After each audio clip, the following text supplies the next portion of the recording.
আমরা এখন একটা শরবত বানাবো বেবি সাইনের জন্য। এখন প্রথমে একটা লেবু কেটে নিতে হবে। এখন লেবুটা রস বাইর করে নিব।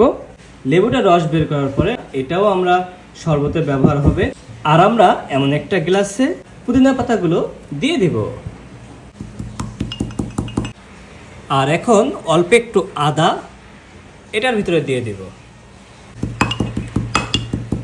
সাথে অল্প একটু পানি দিয়ে দিব।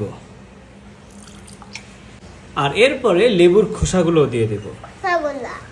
এভাবে পুদিনা পাতা, লেবু এবং আদাগুলোকে ভালোভাবে থেতলিয়ে নিতে হবে। তবে খেয়াল রাখতে হবে যেন বেশিক্ষণ লেবুটা না থাকে, তাহলে তিতা হয়ে যাবে। এখন চিনির সেরাই করে রাখছিলাম, চিনির সেরাইটা দিয়ে দিব। এরপরে পরিমাণ মতো একটু বিট লবণ দিয়ে দিব। এখন কয়েক টুকরা বরফ শরবতে দিয়ে দিব। গ্লাস ভর্তি পানি দিয়ে একটু মিশিয়ে নিয়ে এখন পরিবেশনা করব। তোমরা চাইলে এগুলোকে সেকে নিতে পারো। এখন সুন্দর এই শরবতটি পরিবেশন করার জন্য তোমার বেবিকে দাও। কেমন হচ্ছে বেবি বলো? দারুণ, খুব সুন্দর লেমন মিন্ট শরবত তৈরি হয়ে গেল। তোমরা ইফতারিতে বা ইফতারির পরে অবশ্যই তৈরি করে খেও। মজাদার। Tata bye bye. Tata bye.